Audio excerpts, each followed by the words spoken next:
Hey look, the first left-hand drive swapped Laurel. Just kidding, that was called movie magic! I hate myself, I really do. Alright, what's up guys? My name is Zach, and today I'm driving a 1990 Nissan Laurel.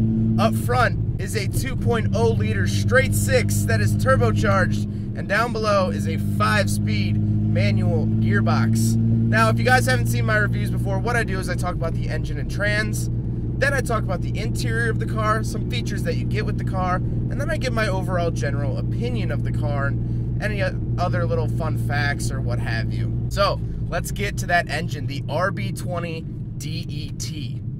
Now, it's the same engine out of the Skyline.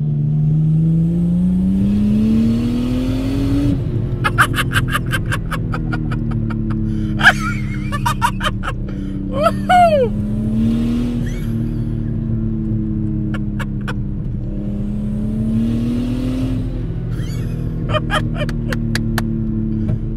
Oh, that was a little pop too. Woo! Oh God, I love RBs. So it's a straight six that's been turbocharged. And while Laurels did come with that from the factory, this one was actually pulled out of a Skyline and swapped. RBs are fun engines, if you guys can't tell. This is, oh wow, that's fun. The spooling noise, oh God. Paired to it's a 5-speed transmission, and that was part of the swap. Now they did make manual Laurels, but this one has since been swapped.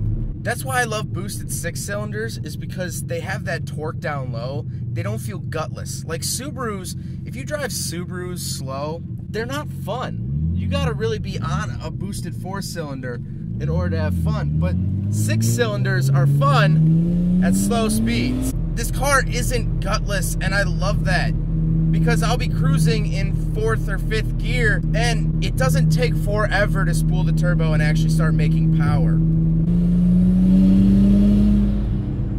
See, that was only 4,000 RPM. Oh, so let's talk about the interior. Well, in front of me I got plain white gauges, and really, this whole interior is kind of lackluster. It's not really, Nissan isn't really known for their crazy interiors. That's why I talked about, I did a 92 Skyline GTS-T, and the interior was pretty minimal, like this one. Although this is the luxury kind of trim, the Laurel's more luxury, so we'll get into that in a second. But I see a straightaway up here, and I gotta take this opportunity.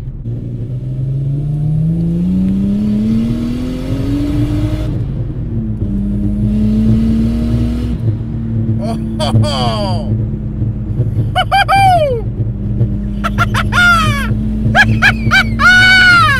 So, like I was saying, gauges are very minimal. In the center, I have air conditioning and heating, which actually still works from 1990, which is mind-boggling. Crazy. To the left of the climate control is actually an analog clock, which came from the factory, which is really cool.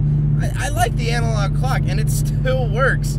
Down in the center, the radio has since been replaced with a nice little flip-up screen. To the left of the steering wheel, there is the defrost button and hazards.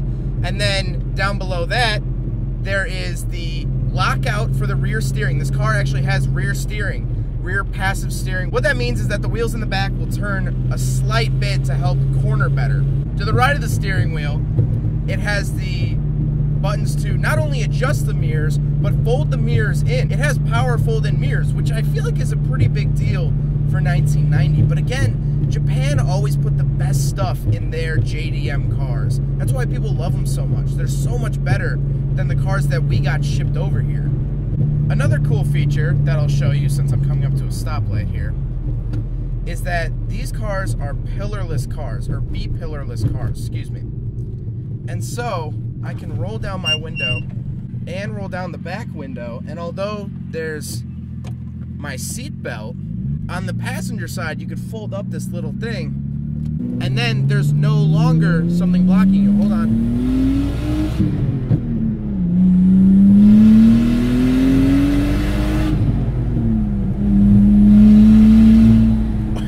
Oh my God! But like I was saying, this is the more luxury car. It's built off the same platform as the four-door Skyline, but this one was like the higher trim. It's the Laurel. It's not the Skyline. Skyline is this is the Laurel.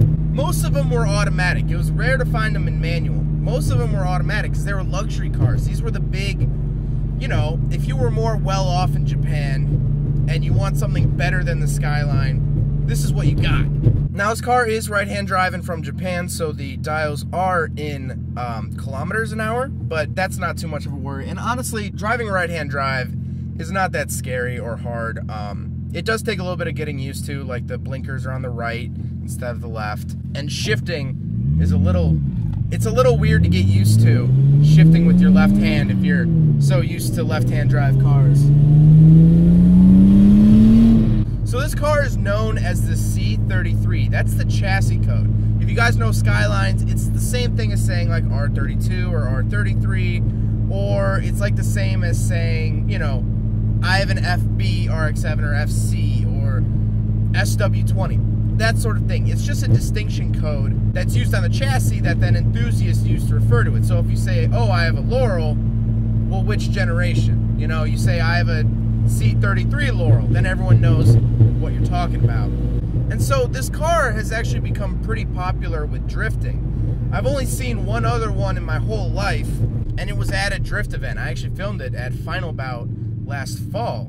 People use these for drifting, and I understand why. It has a two-way differential in the back, stick shift, that 6-cylinder turbo, which it's so good. So if you look up C33 Laurel on YouTube or whatever, you Google search it, it's gonna come up with a lot of drifting videos. So while yes, this car is very unique because it's right-hand drive and it kind of turns heads whenever you drive by someone, they're like, hey, that guy's on the wrong side.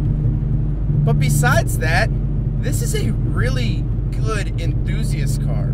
It's powerful, it sounds amazing, it's so fun to drive. And so if you take all the novelty of it being right-hand, God dang it, I was doing so good, I just hit the wipers instead of the turn signal. If you take away the novelty of it being right-hand drive, it's still a quality performing car. I mean, if you guys can get your hands on one of these, especially a turbocharged one like this, I'd highly recommend it. Now, I'm not just saying this. This might be one of the most fun, one of the best cars I've ever driven. It's so powerful. It's...